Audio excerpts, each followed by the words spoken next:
안녕하십니까. 마음치유행복도량 대구 구룡사주지 도일입니다. 오늘은 제가 출가자의 4가지 기초생활수단에 대해서 말씀을 드리겠습니다. 이것 또한 기초생활수단, 그러니까 율이라는 것을 아시겠죠. 근데 부처님께서 왜 이 4가지 기초생활수단을 말씀을 만들었는가 하면, 라자가, 그러니까 왕사성입니다. 왕사성에서 한 브라만이 이런 생각을 합니다.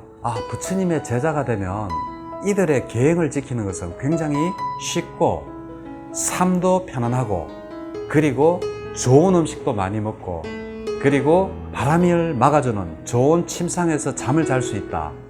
이렇게 해서 이제 이 바라문이 출가를 하게 됩니다. 그런데 이 바라문이 출가를 하자마자 다음날 이제 비구계를 받고 구족계를 받았겠죠. 구족계를 받고, 그리고 그 수행자가 오자마자 이제 그 정사에, 왕사성에 있는 그 중림 정사겠죠. 먹을 것이 떨어져서 탁발을 하러 나가자고 하니까 이 비구가 화를 냅니다. 화를 내면서 나는 탁발 안 나간다라고 이야기를 합니다. 참 실로 놀라운 일이죠. 그런데 중요한 것은 지금 이러한 행위를 하는 스님들이 굉장히 많다라는 생각이 드는 게 더 큰 문제라고 생각을 합니다. 정말 진짜 주위에 보면 이 스님들이 진짜 먹거리나, 그리고 편안한 잠자리, 그리고 좋은 옷, 이러한 편안한 생활을 위해서 출가한 사람들이 아닌가 하는, 부처님 당시에 이러한 보라만처럼 생각이 되는 스님들이 주변에 이렇게 자주 볼 수 있습니다. 그래서 부처님도 참 한심했겠죠. 그래서 만드신 계율이 바로 그 수행자가 지켜야 될, 스님이 지켜야 될 4가지 그 생활 수단이라는 겁니다. 생계 수단을 바로 부처님께서 만들어낸 겁니다. 그렇게 계율을 제정하셨습니다. 자, 거기 4가지를 보면, 자, 출가자는 탁발의 의지에서 살아야 된다는 겁니다. 이 탁발의 의지를 하라.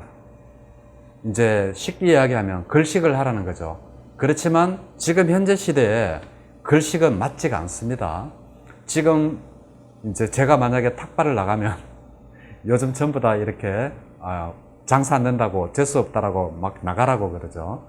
그래서 탁발은 우리나라 현실에 맞지 않습니다. 그죠? 그렇지만 스님들이 어떻게 하든 노동을 하지 않고 먹는 이상 탁발을 하는 거랑 저는 같은 행위라고 생각을 합니다. 부처님께서 이렇게 부처님 당시에 탁발에 의존하되 한 몇 가지 예를 뒀습니다. 그게 뭔가 하면, 상대방이 나를 초청해서 공양을 청할 때 그때는 가서 탁발을 하지 않고 가서 먹어도 된다. 그리고 또 포살날이라든지 해제일 있지 않습니까? 얼마 안 있으면 또 백중이지 않습니까? 백중이 무슨 뜻인가 하면 바로 백종이라는 뜻입니다. 그 100가지의 맛있는 음식을 차려서 그 해제를 하는 스님들에게 올린다, 음식을 공양한다, 바로 이러한 뜻인데, 그래서 부처님께서 기본적으로 스님들은 4가지 생활에 의존해서 살아야 된다고 하시면서 첫 번째로 탁발을 이렇게 강조를 하셨지만, 꼭 탁발만이 아니라 초청식이나, 그리고 포살일, 그리고 이제 해제일 같은 때는 탁발을 하지 않고 공양청에 응해도 된다라는 그러한 말씀을 하셨습니다. 그리고 2번째, 출가자는 분소의를 기초생활수단으로 삼아야 된다. 분소의 그러면 요즘은 이제 없죠. 예를 들면 분소의는 중림정사 옆에 그 시다림이라는 그 시체를 버리는 장소가 있다라고 그러지 않습니까?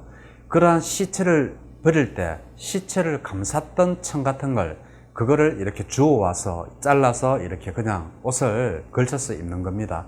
그게 바로 우리 지금 스님들의 가사의 시초가 되었고, 그냥 이렇게 가사를 입으려고 하니까 이제 모양이 각양각색이죠. 그래서 부처님께서 안한존자에게 가사를 어떤 식으로 이 가사를 만들면 좋겠느냐라고 안한존자에게 묻습니다. 그래서 안한존자가 지금 현재 스님들이 있는 그러한 이렇게 조각조각 내서 이렇게 모양이 예쁘죠. 그러한 가사를 만들 것을 부처님께 권했고 부처님이 받아들였습니다. 그런데 이제 그 일각에서는 그 안한존자가 길을 가다가 보니까 그 밑에 밭 모양이 이렇게 사각사각 이렇게 조각조각이 나 있다라는 겁니다. 그래서 우리도 스님들이 입는 옷을, 가사를 저렇게 밭 모양으로 사각 이렇게 조각을 붙여서 만들면 그냥 시체를 감쌌던 그러한 천을 마구잡이로 이렇게 걸치는 것보다는 조각을 내어서 만드는 게 좋겠다라고 생각을 해서 밭의 모양을 보고 우리의 가사를 만들었다는 이야기가 있습니다. 부처님은 항상 계율을 만드시지만 예사항도 항상 몇 가지씩 두십니다. 그것이 뭔가 하면 모시로 만든 옷이라든지 삼배로 만든 옷, 이러한 옷은 입어도 좋다라고 또 예를 두십니다. 그리고 이제 세 번째, 출가자는 나무 밑에서 생활하는 것을 기초생활 수단으로 삼아야 된다. 즉 다시 말하면 나무 밑에서 열심히 수행하면서 살아야 되지, 정사라든지 토굴 뭐 이런 데서는 사는 것은 기초생활 수단으로 삼으면 안 된다라는 겁니다. 그렇더라도 부처님은 항상 예의를 두시죠. 그렇지만 정사나 누각이나 이러한 것들이 뭐 동굴이라든지 이러한 곳에서 살면서 수행하는 것도 허락을 한다라고 했습니다. 저는 부처님께서 왜 이렇게 예의를 두셨는가 하면 개인적으로 이렇게 생각하십니다. 부처님께서 중도를 말씀하시지 않습니까? 중도가 무엇입니까? 바로 양극단을 피하는 거지 않습니까? 그래서 기초생활수단 4가지가 이렇게 보면 무조건 탁발에만 의지해라, 그리고 무조건 분소위만 입어라, 그리고 무조건 나무 밑에서만 수행하면서 나무 밑에서 잠을 자라. 이것은 잘못하면 중도를 위반하는 양극단에 속하는 행위가 될 수 있기 때문에 부처님께서 항상 예의를 둬서 그 사람에게 맞게끔, 중도라는 것은 2가지 양극단을 피한, 여기서부터 여기까지입니다. 그러니까 스님들에게 선택권을 주는 거죠. 어느 정도 선에서 네가 해나갈 수 있는 수행법이나 그러한 근기에 맞춰서 수행을 하라는 중도 사상 때문에 바로 부처님께서 이러한 예외를 두지 않았는가 저는 개인적으로 생각해 봅니다. 그리고 출가자는 진기약만을 기초생활 수단으로 삼는다 라고 했습니다. 이 진기약은 현재 어떠한 약인지는 잘 모르겠습니다만은 어떠한 논수에 보면 이렇게 되어 있습니다. 소의 오줌 그리고 다른 것을 섞어서 만든 것을 진기약이라고 한다라고 합니다. 그러면 이 소의 오줌이나 그리고 이러한 약재를 섞어서 만든 것을 진기약이라고 하는데, 요즘 인도 가면 아직도 이것을 팔고 있습니다. 그리고 그 효능이 제법 좋다라고 이야기를 합니다. 그래서 부처님은 이러한 4가지를 기초생활 수단으로 삼아라. 첫 번째, 탁발에 의존해서 살아라. 2번째, 분소위를 입어라. 3번째, 나무 밑에서 생활하라. 4번째, 약은 오로지 진기약만을 사용하라. 이렇게 이야기를 하셨습니다.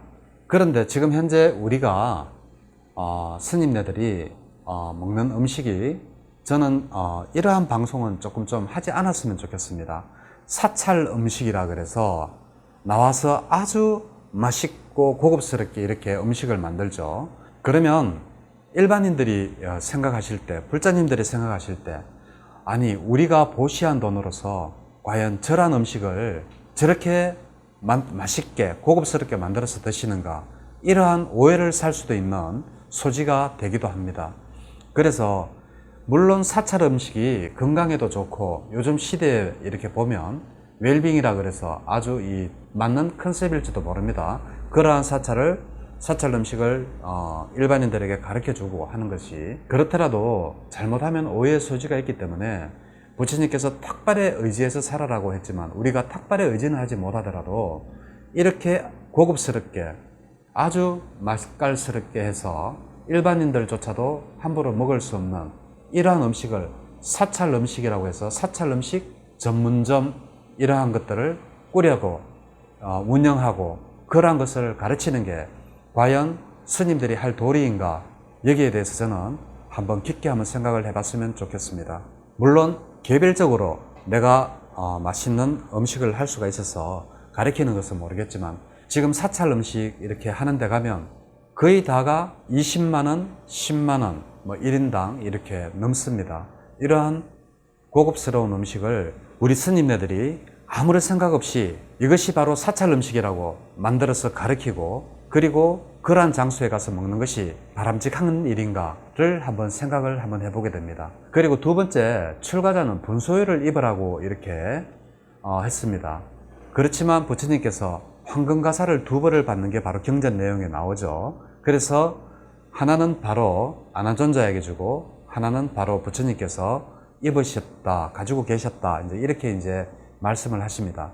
그런데 요즘 보면 황금가사 입으시는 분들이 너무나 많습니다. 이것도 과연 분소유를 입으라고 했는 그 취지가 과연 분소유만 입으라고 했겠느냐.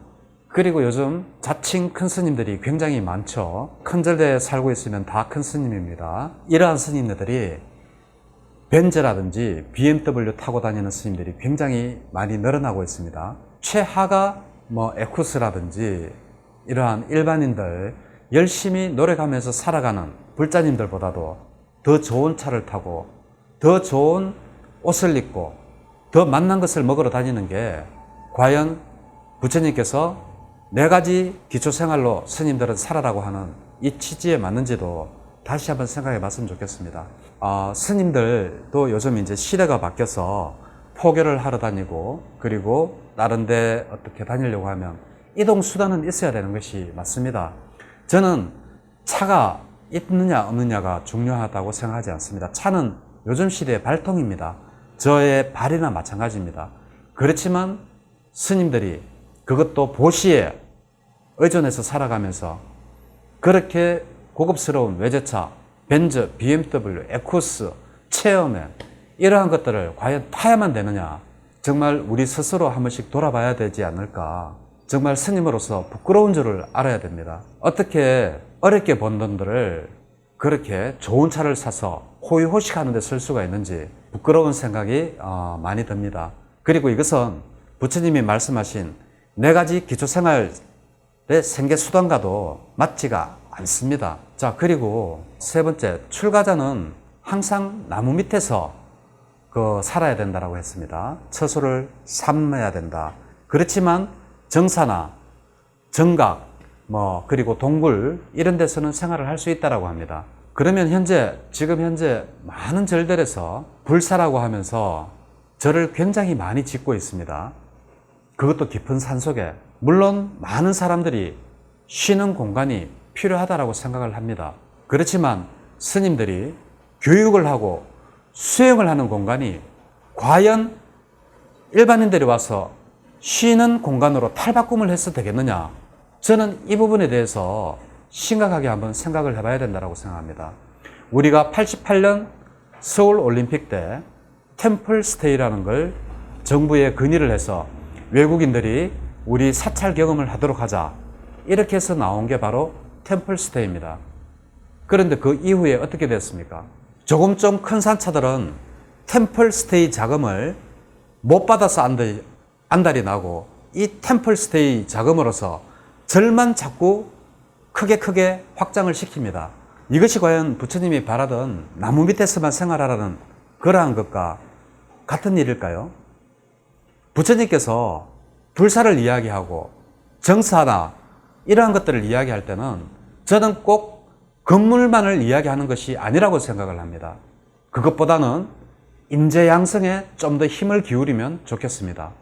예를 들면 지금 중앙성가대, 동국대, 불교학과, 그리고 강원, 물론 스님들이야 거기 나온 스님들은 자부심을 느끼겠죠.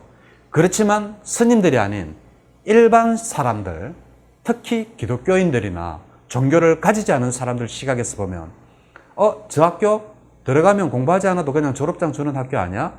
왜 성가 교육이 이렇게까지 가야 됩니까? 부처님께서 불사라고 이야기를 했을 때 꼭 건물만 지으라고 이야기를 하신 것은 아니라고 생각합니다. 바로 인재 양성을 하라는 겁니다. 예를 들면 저희 도반 중에도 한의사를 하다가 스님이 된 분이 있습니다. 그분도 스님으로서 한의사를 같이 하면서 남들도 도우고 하면 얼마나 좋겠습니까? 그런데 이상하게 스님만 되면 바깥에서 하던 모든 그러한 직업들을 다 멈췄습니다. 저는 이거 반대입니다. 우리 불교가 앞으로 살아가려면 이번에 문화재청에서도 그 문화재 관리하는데 우리 스님들이 한 명도 거기 들어가지도 못하셨지 않습니까? 그러니까 스님들을 무조건 중앙성가대, 강원 이렇게만 고집할 게 아니라 공부를 잘하는 스님들이 있고 똑똑하신 스님들이 있다면 그러한 스님들 문화재 과로 보낸다라든지, 그리고 또 우리 지금 성단 문제가 일반 변호사들을 통해서 바깥으로 우리 내부적인 문제가 얼마나 많이 알려집니까? 그러면 그러한 스님들을 차출을 해서 뽑아서 로스쿨을 보낸다든지 여러 가지 다양한 방법들이 많을 거라고 생각합니다. 우리 대한불교 조계종 유능한 존재들이 얼마나 많습니까? 이러한 존재 활용을 왜 하지 않는지, 오로지 급물불사만이 불사인지 정말 다시 한번 생각을 해봤으면 좋겠습니다. 그리고 스님들도 마음이 바뀌어야 됩니다. 이제 나는 스님이야, 자, 나는 항상 이렇게 반듯하게 앉아있고 풀 먹은 옷을 입히고, 이제 그런 시대는 아닙니다. 그렇게 하면 거참 좋아 보일지 모르겠지만, 우선 신도들이 앞에 와서 머리를 숙일지는 모르겠지만 절대 존경을 하지 않습니다. 이제는 같이 현 시대에 맞춰서 함께 고통을 나누고 같이 어떻게 하면 이 사람들을 도와줄 수 있을까 하는 그러한 생각을 가지지 않은 스님들은 이제 도태될 수밖에 없다라고 생각을 하고 있습니다. 그래서 우리 대한불교 조계종 교육 시스템도 조금 좀 바뀌어졌으면 좋겠습니다. 스님들을 로스쿨도 보내고 역사학과 그리고 이렇게 보내서 우리 불교 역사도 공부를 가르치고, 그리고 꼭 불교 공부만이 다가 아니지 않습니까? 전에는 군 포교사 스님들에게 머리까지 기르는 것을 대한불교 조계종이 허락을 하지 않았습니까? 그리고 그 스님들은 군에서 포교를 해야 되기 때문에 머리도 기르고 결혼까지 허용을 했는데, 지금 어떻게 이 시대가 급격하게 바뀌어가고 있음에도 스님들이 오히려 군 포교사 스님들은 결혼도 못하고 머리도 다시 빡빡 밀어야 되는 시대에 역행하는 이러한 발상을 할 수 있는지, 이러한 것들이 혹시 불교의 포교를 막고 있는 것은 아닌지 한번 생각을 해보면 좋겠습니다. 그래서 부처님께서 첫째, 탁발에 의지하라. 두 번째, 본소에만 입어라. 세 번째, 나무거처만 사용하라. 이것은 아니라고 생각합니다. 부처님은 항상 이 네 가지를 스님들의 생활 기초수단으로 삼았지만, 그렇더라도 부처님이 바랐던 뜻은 예를 둠으로써 항상 시대에 맞춰서 항상 그 시대에 맞게끔 포교나 생활을 할 수 있는 그 여지를 남겨두셨는 게 아닌가라고 저는 생각을 합니다. 그리고 마지막으로 네 번째입니다. 진기약을 생활수단으로 삼아라. 진기약 제가 말씀드렸죠.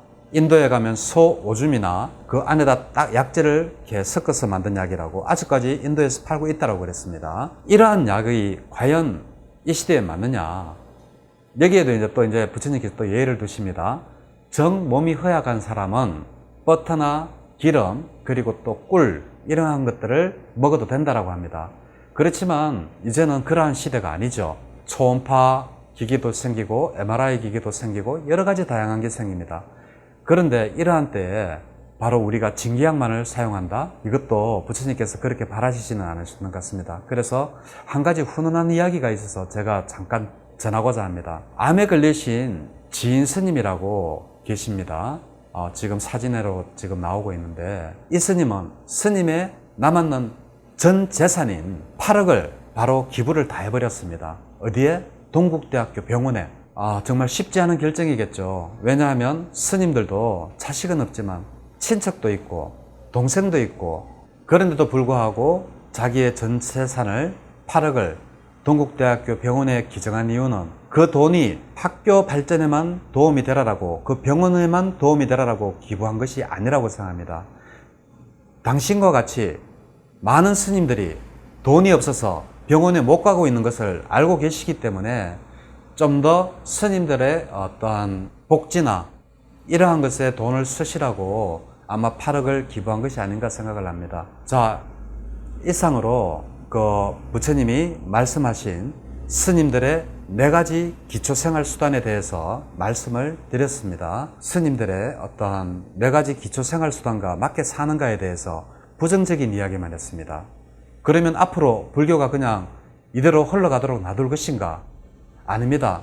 바로 불자님들이 불교를 바꿀 수 있습니다. 어떻게 바꾸느냐?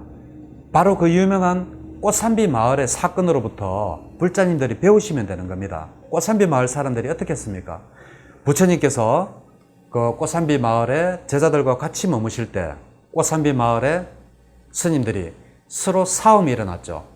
그것도 다른 게 아니라 화장실에 갈 때 물을 미리 갖다 놓자, 아니면 자기가 쓸 물은 자기가 가져가자는 이런 하찮은 일로 수행과 공부는 하지 않고 두 스님네들이 큰 싸움이 일어났습니다.